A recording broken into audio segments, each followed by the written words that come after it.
Hi. இப்போ பொதுவாக எல்லாரும் நிறைய ஒரு வெற்றியோ இல்லை பொருளாதாரத்தை உயர்த்துறதுக்கோ அதுக்காக தான் போராடுறோம், முயற்சிக்கிறோம், உழைக்கிறோம். அதை கிடைக்கிறதுக்கு நம்மக்கிட்ட பொறுமை வேணும், கோவப்படக்கூடாது. கோவப்படுவதால் இழக்கிறோம். உடல் உறுப்புகள் சோர்வடையுது. அதால் சிரித்த வண்ணம் அதை உழைக்கணும்.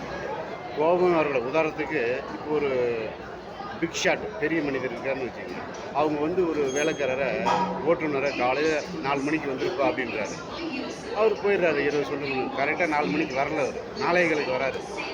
இவர் ஓனர் வேறு வண்டியை பிடிச்சி அதை பிடிச்சி இது பிடிச்சி ஏர்போர்ட்டுக்குள்ளே போகிறாரு. ஆனால் காலம் கடந்து போகுது. காலம் கடந்து போனதால் அவருடைய விமானம் போயிடுது. இவர் வெளியே வந்துட்டார். வந்த பிறகு ஓட்டுநர் வராரு. ஓட்டுநர் மேலே கடுமையான கோபம், திட்டுறாரு. அது இது எக்கச்சக்கமான பேர்ட் வேர்ட்ஸ் பயன்படுத்துறாரு.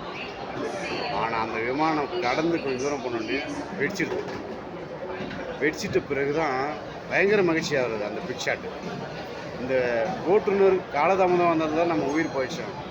அதிகமாக கோவப்பட்டு நம்மளையும் இருந்தோம் அவரையும் நல்ல மனதை காயப்படுத்திட்டுமேன்னு ஃபீல் பண்ணி அன்னையிலேருந்து அவர் கோவப்படுறதை விட்டுட்டார்.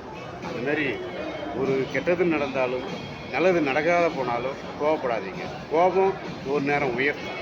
அதால் நல்ல வழியில் ஃபாலோ பண்ணுங்கள். நன்றி, வணக்கம். ஜெமினி.